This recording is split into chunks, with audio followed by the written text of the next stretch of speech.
تم جو خواب دیکھ رہے ہو ان کی تعبیر تمہاری دعائیں لکھتی ہے۔ تمہارے ہاتھوں کا اللہ کے روبرو اٹھنا تمہارا نصیب بدل دیتا ہے۔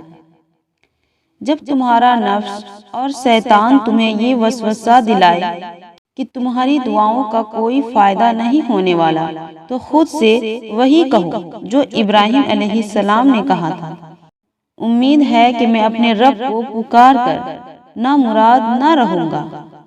جو دعائیں یقین سے شروع ہوتی ہیں، اللہ ان کا اختتام بھی یقین پر ہی کرتا ہے۔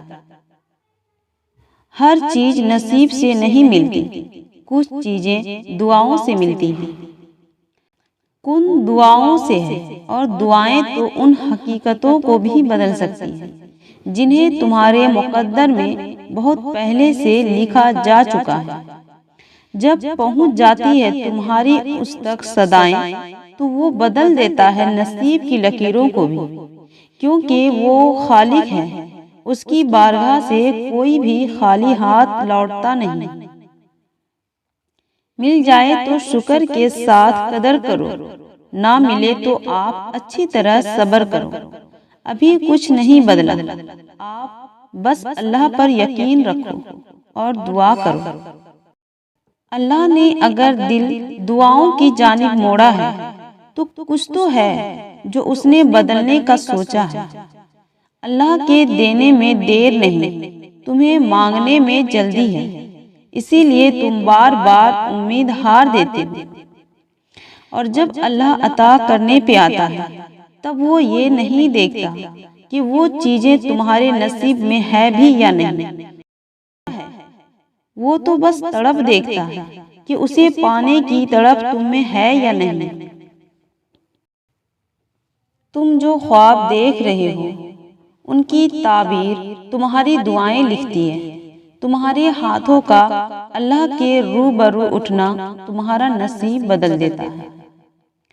جب تمہارا نفس اور شیطان تمہیں یہ وسوسہ دلائے کہ تمہاری دعاؤں کا کوئی فائدہ نہیں ہونے والا، تو خود سے وہی کہو جو ابراہیم علیہ السلام نے کہا تھا، امید ہے کہ میں اپنے رب کو پکار کر نامراد نہ رہوں گا۔ اے اللہ، جو ہمارا مقدر نہیں اس کی خواہش بھی ہمارے دل میں نہ ڈال، جس میں تو راضی نہیں اسے ہماری دعاؤں کا حصہ نہ بنا۔ وہ زندگی عطا کر جس پر تو راضی ہو اور ہم بھی راضی ہوں۔ ہمیں سرکشی اور خواہشات کے علاوے سے بچا لے۔ ہمیں نفس کے بجائے صرف اپنی فرما برداری کی جانب راغب کر کہ دائمی سکون تیری یاد سے ہی وابستہ ہے۔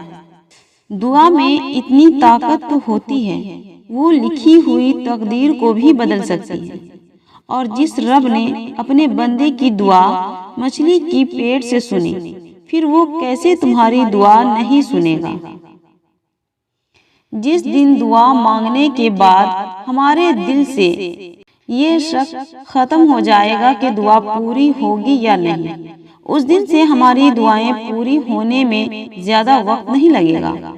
اللہ سے یقین کا رشتہ بنائیں، شک کا نہیں کہ پتہ نہیں میری دعائیں پوری ہوگی یا نہیں۔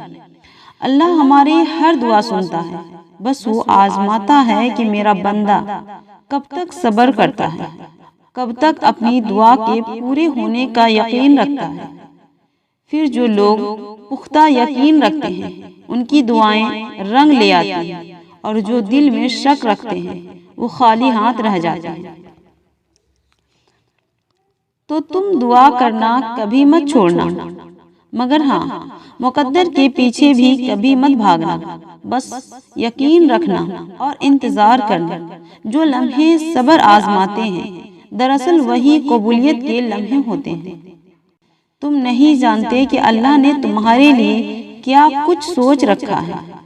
تم نہیں جانتے کہ اللہ نے تم تک تمہاری چاہت پہنچانے کے لیے کتنے انتظامات کر رکھے ہیں۔